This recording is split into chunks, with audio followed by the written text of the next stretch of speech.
এই যে চলতে থাকা রাস্তা দেখলে মনে হয় আমাদের জীবনটাই যেন এমন একটা পথ, কখনো মসৃণ, কখনো খানাখন্দে ভরা।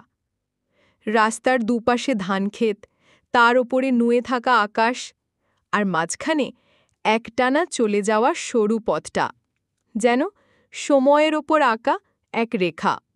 হঠাৎ হাওয়া বইল, পাকা ধানের শীষগুলো মাথা নাড়িয়ে যেন আপনাকে স্বাগত জানাচ্ছে। দেখুন, সামনের গাছটা কত বড়, তার নিচে দুটো ছেলেমেয়ে বসে গল্প করছে। হয়তো স্কুল থেকে ফিরেছে, হয়তো এক একটা স্বপ্ন নিয়ে আজ এই পথ ধরে হাঁটছে।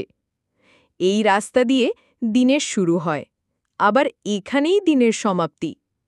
একজন কৃষক ভোরে বের হন জমিতে যাবার জন্যে, আবার সন্ধ্যায় এই পথেই ফিরে আসেন ক্লান্ত শরীরে। এই যেন পথ নয়, একটা জীবনচক্র, যেটা থেমে থাকে না, শুধু ঘুরে চলে নিরবধি। পথের পাশেই পুরনো একটা পুকুর, সেখানে একটা হাঁস সাঁতরাচ্ছে। এক বৃদ্ধ হেঁটে চলেছেন লাঠিতে ভর দিয়ে। তার জীবনও হয়তো এই রাস্তায় কেটেছে, প্রথম স্কুলে যাওয়া থেকে জীবনের শেষ যাত্রা পর্যন্ত। রাস্তাটার মাঝে মাঝে একটু উঁচু নিচু, কোথাও আবার একটু ভাঙা, তবুও সেই ভাঙার মধ্যেও একটা সৌন্দর্য আছে।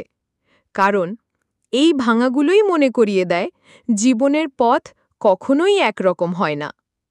সূর্য যখন মাথার ওপর, তখন এই রাস্তাটা তপ্ত হয়, ধুলোমাখা হয়। আর যখন বিকেল নামে, তখন রাস্তার ছায়াগুলো দীর্ঘ হতে থাকে।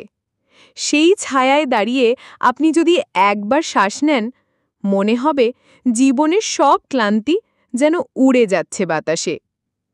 এই রাস্তা কোনো শহরের ব্যস্ত সড়ক নয়, এটা গল্পের মতো, যেটা চোখে দেখা যায় কিন্তু হৃদয়ে অনুভব করা যায়।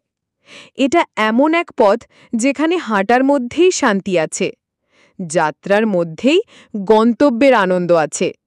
চলুন আমরা এই পথেই আরেকটু এগিয়ে যাই, যেখানে কথার চেয়ে নিঃশব্দ বেশি মূল্যবান, আর সৌন্দর্য ধরা পড়ে না ক্যামেরায়, ধরা পড়ে মনে।